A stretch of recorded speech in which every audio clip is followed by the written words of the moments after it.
അസ്സലാമു അലൈക്കും വറഹ്മത്തുള്ളാഹി വബറകാതുഹു. ഖുർആൻ പ്രഭാതം 13. അൽഹംദുലില്ലാഹി റബ്ബിൽ ആലമീൻ വസ്സലാത്തു വസ്സലാമു അലാ റസൂലില്ലാഹ്. അഊദു ബില്ലാഹി മിനശ് ശൈത്വാനിർ റജീം. ബിസ്മില്ലാഹിർ റഹ്മാനിർ റഹീം. വദാഇയൻ ഇലല്ലാഹി ബിഇദ്നിഹി. സദഖല്ലാഹുൽ അലിയ്യുൽ അദീം. പ്രിയപ്പെട്ട കൂട്ടുകാരെ, ഇന്ന് നാം ചർച്ച ചെയ്യുന്നത് വദാഇയൻ ഇലല്ലാഹി ബിഇദ്നി എന്ന തിരുനബിയുടെ പ്രസ്തുത ആയത്തിലെ 4ാമത്തെ ഗുണമാണ്.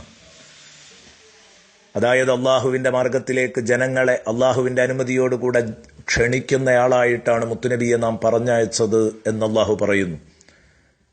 ദഅവത്തിന്റെ ഉത്തരവാദിത്തമാണ്, ദീനി മാർഗത്തിലേക്ക് ജനങ്ങളെ വിളിക്കുന്ന ഉത്തരവാദിത്തമാണ് ഹബീബായ നബി സല്ലല്ലാഹു അലൈഹി വസല്ലമ തങ്ങളുടെ ചുമതലയിലുള്ളത് എന്നർത്ഥം. ഈ ദൗത്യം നിർവഹിക്കുന്നിടത്ത് ഹബീബായ റസൂലുള്ളാഹി 100% വിജയിച്ചിരിക്കുന്നു, 100% വിജയിച്ചിരിക്കുന്നു എന്നത് തീർച്ച. ദഅവത്തിന്റെ ഫീൽഡിൽ അവിടുന്ന് സഹിച്ച, അവിടുന്ന് അനുഭവിച്ച കഥകൾ നമ്മെ പഠിപ്പിക്കുന്ന പാഠം അതാണ്. സയ്യിദ് ഇബ്നു സഅയ്യ റളിയല്ലാഹു അൻഹു മുസ്ലിമാകുന്നതിന്റെ മുമ്പ് നബി സല്ലല്ലാഹു അലൈഹി വസല്ലമ തങ്ങളുമായി മദീനയിൽ വെച്ച് ഒരു ഇടപാട് നടത്തുകയുണ്ടായി. മുത്തുനബിക്ക് ഒരൊട്ടകത്തെ വിറ്റു, അവധി നിശ്ചയിച്ച്, അവധി എത്തുമ്പോൾ മുത്തുനബി അതിന് പകരം ഈത്തപ്പഴം നൽകണം എന്നതായിരുന്നു തീരുമാനം. അവധി എത്തിയിട്ടും ഈത്തപ്പഴം കിട്ടാതെ വന്നപ്പോൾ അവധി എത്തിയ ആ ദിവസം തന്നെ ഇവൻ വന്ന് റസൂലുള്ളാഹി സ്വല്ലല്ലാഹു അലൈഹി വസല്ലമ തങ്ങളുടെ സദസ്സിലേക്ക് നബി സല്ലല്ലാഹു അലൈഹി വസല്ലമ തങ്ങൾ ഒരു ജനാസ സംസ്കരണവുമായി ബന്ധപ്പെട്ട് തന്റെ കൂട്ടുകാർക്കിടയിലിരിക്കുമ്പോൾ കയറി വന്ന് തട്ടിക്കയറുകയും ശരീരത്തിലും വസ്ത്രത്തിലും പിടിച്ചു വലിക്കുകയും എന്താ മുഹമ്മദെ അവധിയെത്തിയിട്ടും എന്റെ കടം തരാത്തത് എന്ന് ചോദിക്കുകയും ചെയ്തപ്പോൾ ബഹുമാനപ്പെട്ട സയ്യിദുനാ ഉമർ റളിയല്ലാഹു അൻഹു ഇദ്ദേഹത്തെ തുറിച്ചു നോക്കിക്കൊണ്ട് ചോദിച്ചു, യാ അദുവല്ലാഹ് അതഖൂലു ലി റസൂലില്ലാഹി സ്വല്ലല്ലാഹു അലൈഹി വസല്ലം ഹാകദ. അള്ളാഹുവിന്റെ ശത്രു, നീ അള്ളാഹുവിന്റെ റസൂലായ ഞങ്ങളുടെ നേതാവിനോടാണോ നീ ഇങ്ങനെ പറയുന്നത്? തീർച്ചയാണ് ലൗലാ മാ ഉഹാദിറു ലൗമഹു, ഈ വലിയ മനുഷ്യൻ എന്നെ കുറ്റപ്പെടുത്തും എന്ന് ഞാൻ കരുതിയിട്ടില്ലായിരുന്നുവെങ്കിൽ, ആ ഒരു പേടി എനിക്കില്ലായിരുന്നുവെങ്കിൽ, തീർച്ചയാണ് ലളറബ്തു ബിസൈഫി റഅസക്, എന്റെ ഈ വാളുകൊണ്ട് നിന്റെ തല ഞാൻ മുറിച്ചെടുക്കുമായിരുന്നു, നിന്റെ ഉടലിൽ ഉണ്ടാകില്ലായിരുന്നു എന്നർത്ഥം. അബ്ദുല്ലാഹി ഇബ്നു സഅയ്യ പറയുകയാണ്, ആ സമയത്ത് ഞാൻ മുഹമ്മദ് നബിയുടെ മുഖത്തേക്ക് ഇങ്ങനെ നോക്കിയപ്പം അദ്ദേഹം അപ്പോഴും ഫീ സുഖൂനിൻ വ തബസ്സുമിൻ, ശാന്തമായി പുഞ്ചിരിച്ചുകൊണ്ടിരിക്കുകയാണ്. ഇത് കണ്ട ഉടനെ തന്നെ ശാന്തമായി പുഞ്ചിരിച്ചിരിക്കുന്ന നബി സല്ലല്ലാഹു അലൈഹി വസല്ലമ തങ്ങളുടെ പ്രതികരണം എന്താണെന്ന് ഞാൻ ശ്രദ്ധിച്ചു.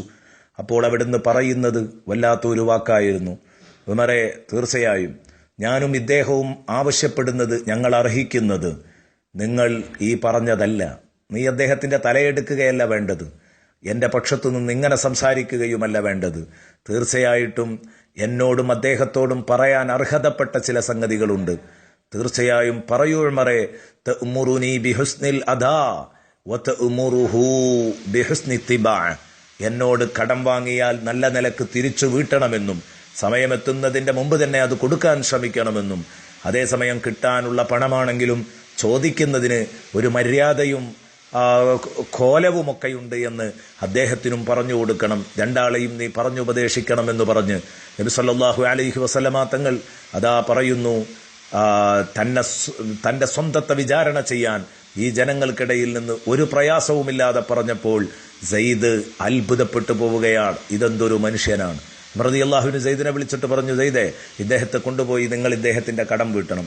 കൊണ്ടുപോയി അയാളുടെ ഈത്തപ്പഴങ്ങളൊക്കെ അളന്നു കൊടുത്തതിന്റെ ശേഷം ഒരു 20 സാഴ് അധികം ഈത്തപ്പഴം കൂടുതലായി കൊടുത്തപ്പോൾ അദ്ദേഹം ചോദിച്ചു, എനിക്ക് തരാനുള്ളത് കഴിഞ്ഞല്ലോ, എന്തിനാണ് 20 സാഴ് അധികം അളന്നു തന്നത്? അപ്പോൾ പറഞ്ഞു, ഇത് നിങ്ങൾക്ക് തരാൻ എന്റെ ഹബീബ് പറഞ്ഞതാണ്. അയാൾ പറഞ്ഞു, സുബ്ഹാനല്ലാഹ്, ഞാൻ ഈ കോലത്തിൽ തട്ടിക്കയറിയിട്ടും ആ മനുഷ്യൻ എനിക്ക് ദാനം നൽകുകയോ? തരാനുള്ളതിന്റെ അപ്പുറത്ത് എന്ത് അത്ഭുതമാണിത്! എന്നെ നിങ്ങൾ അറിയോ ഉമറെ എന്ന് ചോദിച്ചപ്പം ഉമർ റളിയല്ലാഹു പറഞ്ഞു, എനിക്കറിയില്ല, നിങ്ങൾ ആരാണ്? അവിടുന്ന് പറഞ്ഞു, സയ്യിദ് ഇബ്നു സഅയ്യയാണ് ഞാൻ. അന സയ്യിദ് ഇബ്നു സഅയ്യ. തന്നെയോ? സയ്യിദ് ഇബ്നു സഅയ്യ എന്ന് പറഞ്ഞപ്പോഴേക്ക് ഇദ്ദേഹം ചോദിച്ചു, അൽ ഹബ്റുൽ മഷ്ഹൂർ, പ്രശസ്തനായ ജൂതപുരോഹിതനായ സയ്യിദ് ഇബ്നു സഅയ്യയാണോ? അതെ, ഞാൻ ജൂതപുരോഹിതനായ സയ്യിദ് ഇബ്നു സഅയ്യയാണ് എന്ന് പറഞ്ഞപ്പോൾ ഉമർ റളിയല്ലാഹുവിനെ ചോദിച്ചു, പിന്നെ എന്തിന് നിങ്ങൾ എൻ്റെ ഹബീബിന് നേരെ തട്ടിക്കയറി എന്ന് ചോദിച്ചപ്പോൾ അവിടുന്ന് മറുപടി പറഞ്ഞത് വളരെ ലളിതമായിരുന്നു.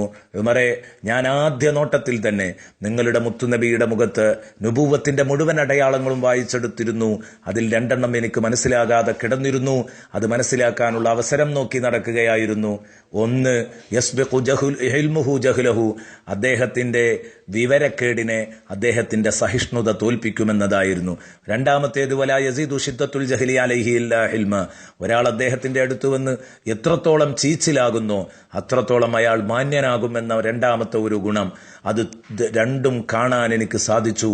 ഈ തട്ടിക്കയറിൽ, ഈ തെറി പറച്ചിലിൽ എനിക്കത് ശരിക്ക് ബോധ്യപ്പെട്ടു. എന്നിട്ടും ഇദ്ദേഹം പ്രതികരിച്ചില്ലല്ലോ. ജനപിന്തുണയുള്ള നേതാവായിട്ട് പോലും പ്രതികരിച്ചില്ല. അത്ഭുതമാണ്. അതുകൊണ്ട് ഇനി എനിക്ക് നോക്കി നിൽക്കാൻ സമയമില്ല. ഉമറെ, എന്നെ കൊണ്ടുപോ, മുഹമ്മദ് നബിയുടെ അടുത്ത് ഇപ്പോൾ എത്തണം.